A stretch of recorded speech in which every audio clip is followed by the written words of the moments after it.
Nanonood siya ng porn. Yeah. With you? Yes. How old were you?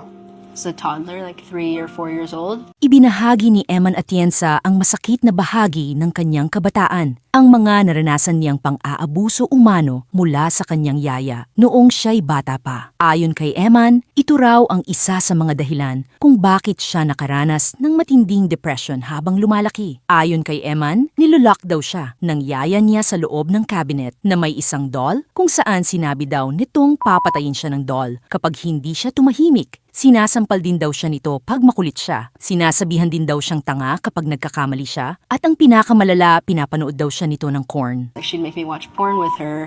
Nanonood ng porn ng yaya. Babae yung yaya. She's a girl, yeah, she's a... Nanonood siya ng porn. Yeah. With you? Yes. How old were you?